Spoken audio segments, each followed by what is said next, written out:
Amber, how long have you been at the sanctuary here? So I have been with Primates Incorporated for 8 years. 8 years? Yep, since, 7 years. 7 years, okay. 7 years since 2018. Mm-hmm.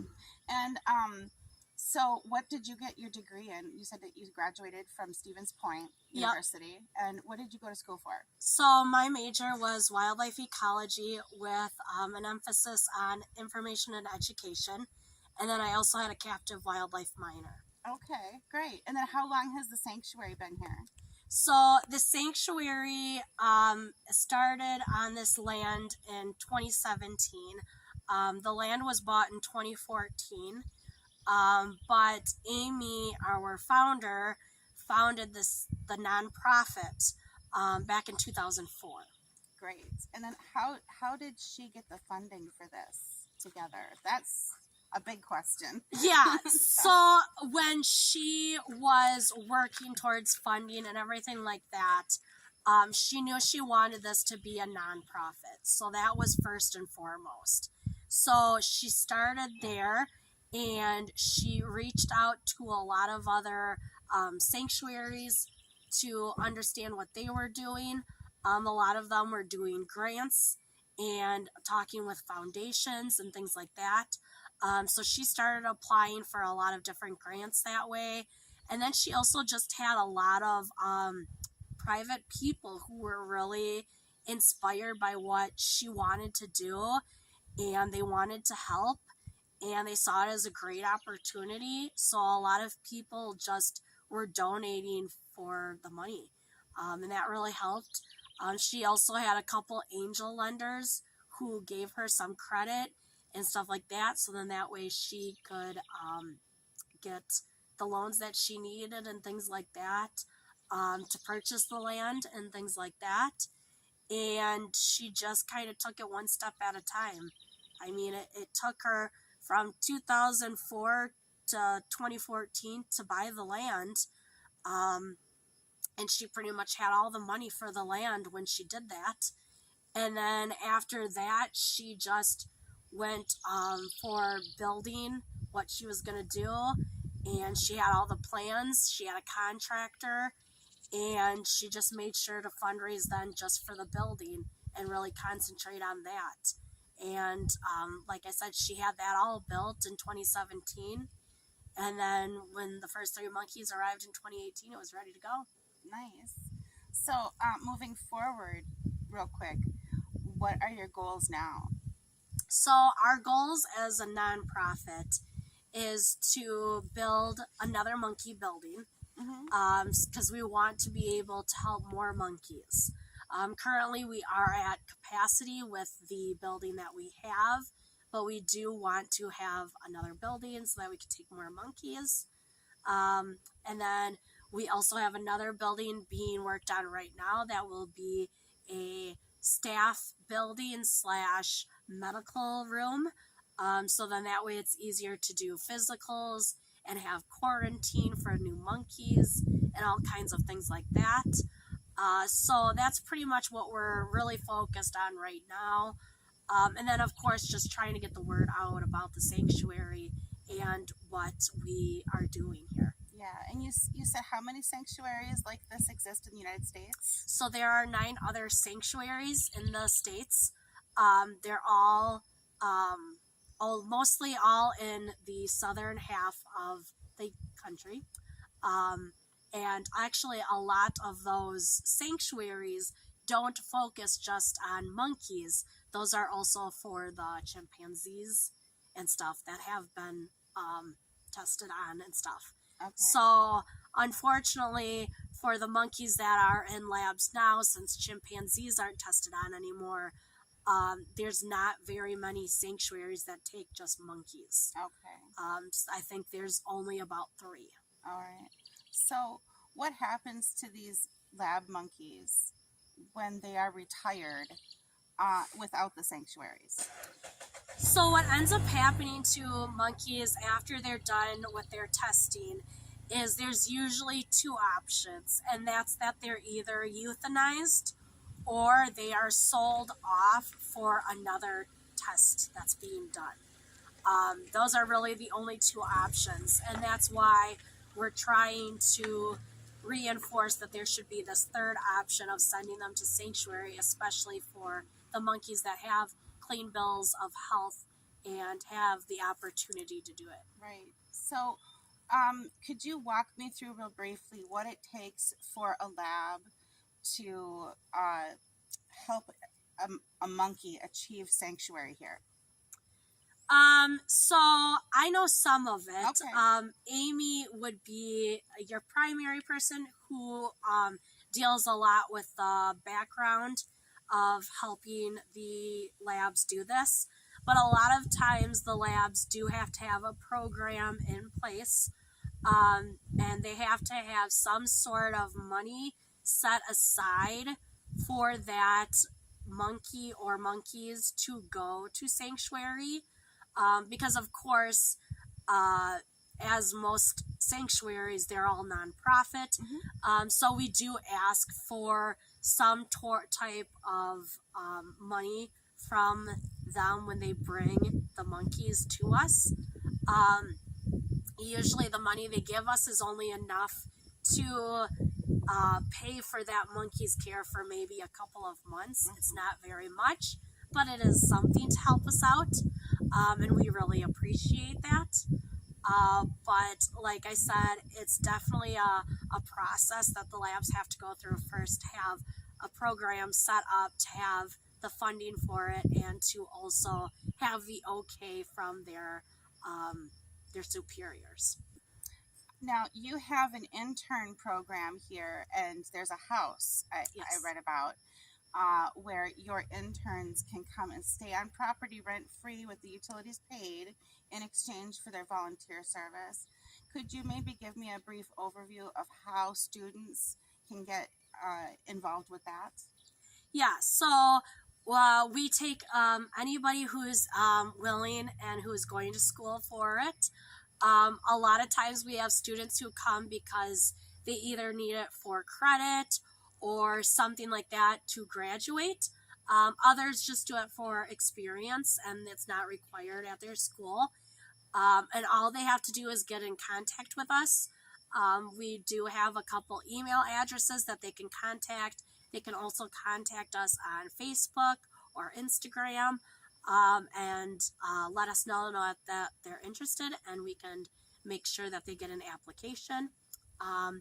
And all it takes really is just the application, and then we go through an interview process and everything to meet you and see if you're a good fit. And then, of course, if we choose you and you're a great fit and stuff like that, you can come.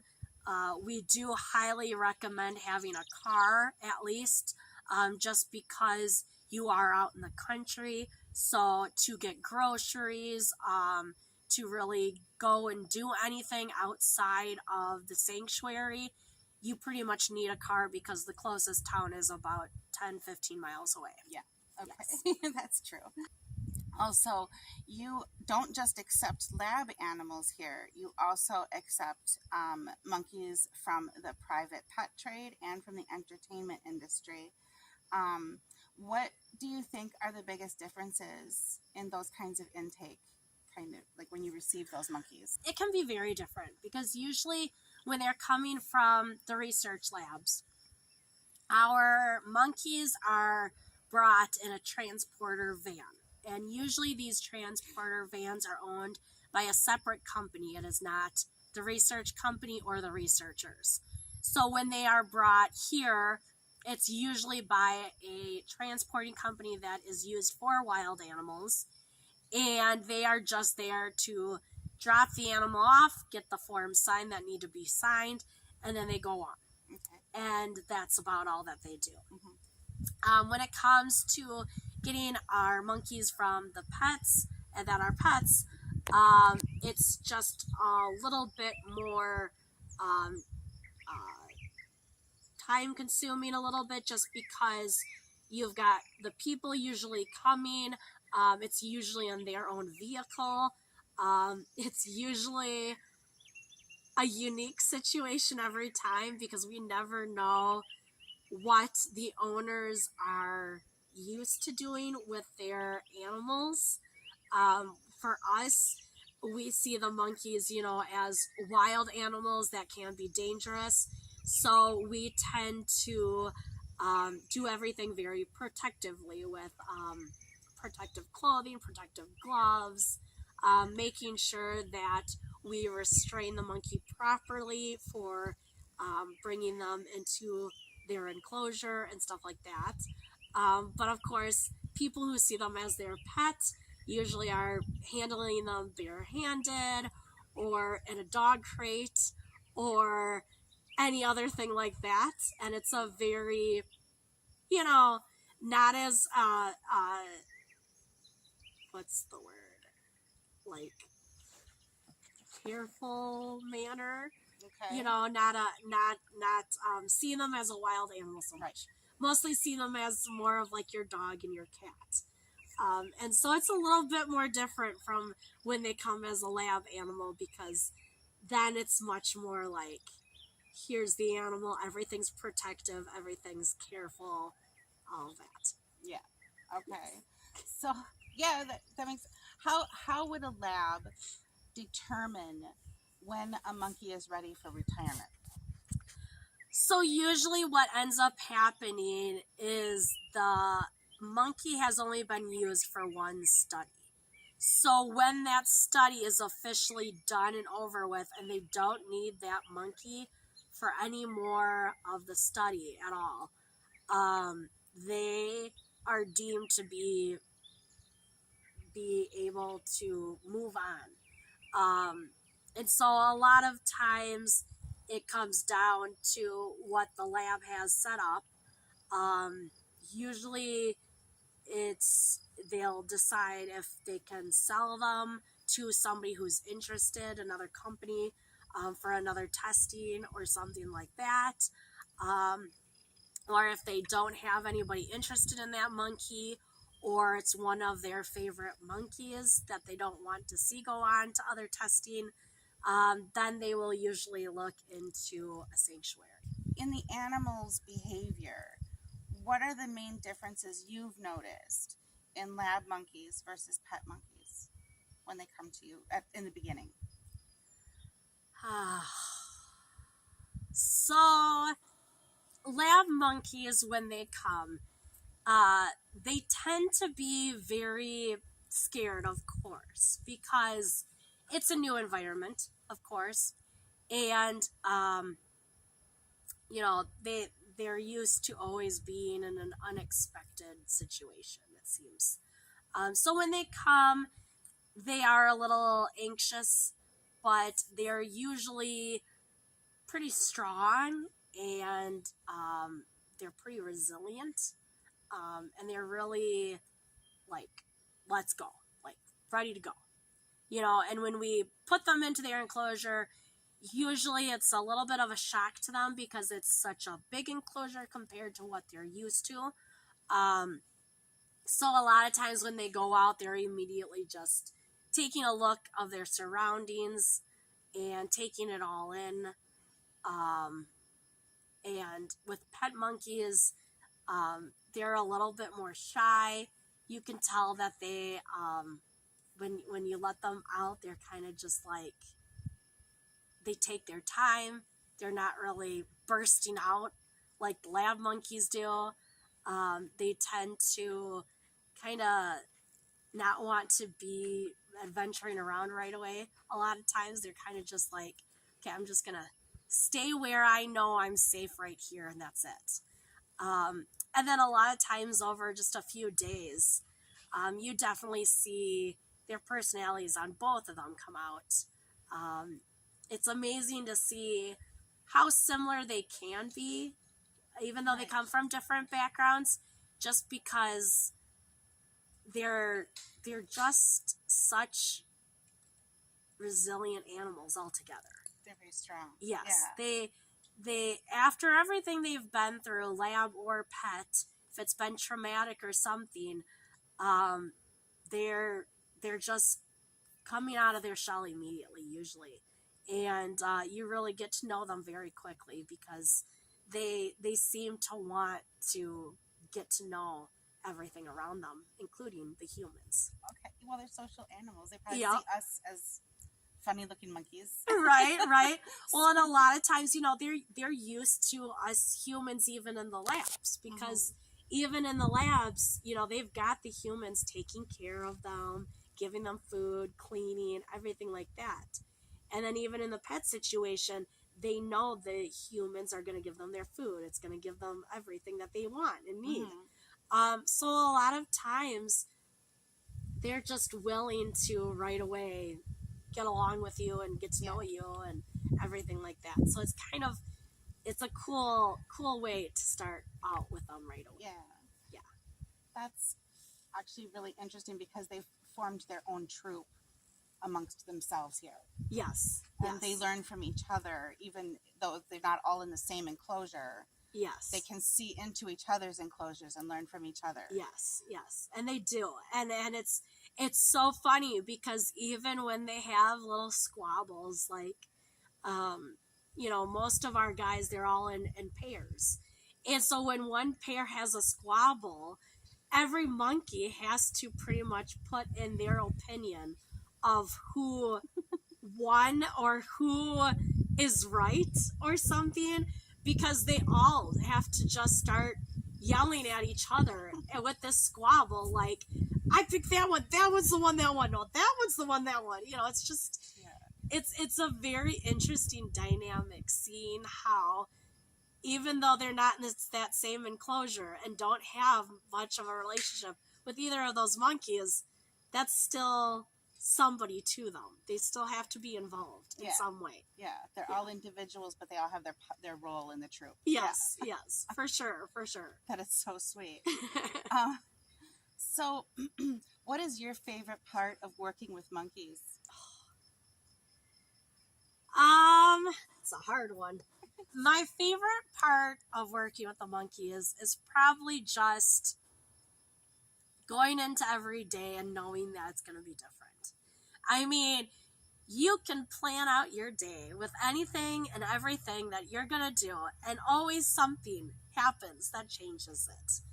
And you never know what's going to happen with the monkeys. You could see them a million times and think that every behavior, every little movement they make, and then suddenly they do something different, and you're just like, oh my gosh, did you guys see that? They've never done that before. And you get so excited because they do something new, and you're just like, I've never seen them do that. And you get so excited about it, and it's just so cute because you're just always in shock that they did something new, and it's just so cute. And you see these things happen, and you're just like, I get to watch them just progress and become more themselves every day. Yeah. Which is really exciting. That is, because they come here kind of wounded in a way, mentally. Yeah. And then they become more and more like monkeys. Yeah. The longer they're here and with each other. Yeah. So that's kind of a nice feeling, like walking around the sanctuary. You get that vibe. Yeah. So that is a nice part of being here. Yeah, for sure. Do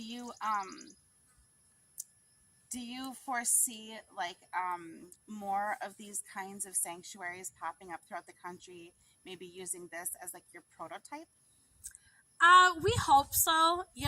We would love to see more sanctuaries come about and everything, especially in the northern half of the country, just because labs are all over, pets are all over.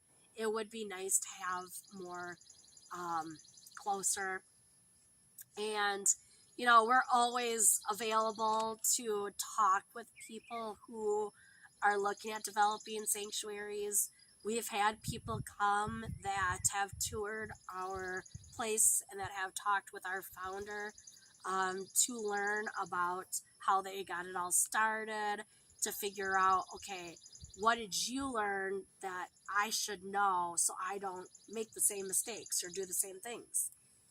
So it's really nice to get to meet all of these people who do want to do the same stuff. And a couple of them we still stay in contact with. and we support them and hope that they can do it. It's a long road, you know. It's never easy, and it's got a lot of bumps and stuff like that along the way. But I really believe that if you've got the passion and the real go-getter attitude to do it, like Amy did, you can definitely do it. And so we really hope to see more. Okay. Yeah, I'm glad. So, lastly, is there anything else that you would like us to know about the sanctuary, or people that might be curious about how to help? So I would just like to let everybody know, of course, that we are a nonprofit. So we do rely 100% on donations and grants. So you can always help us out financially with donations or anything like that through our website. We also sell merchandise. We have online store, so you can always check that out. If you cannot give something financially, if you live close or near in us, you can always contact us about volunteering. We have volunteer positions for animal care. We have it for landscaping. We have it for grant writing. We have for fundraising, just all kinds of different things. Anything that you may be interested in, just contact us. I'm sure we can find somewhere for you to help. We've always are looking for lots of help because it really does take a village. Yeah. It really does. Yeah. So we always appreciate that. And then we just appreciate you for coming and seeing us and doing this. Yes. And for getting the word out about us, because that's most important. Is a lot of people really don't know that we are here. And so we really want people to know that we're here, this is what we're doing, and we hope that we can get more supporters. Thank you so much for having us. We really appreciate you taking the time. Thank you. Thank you.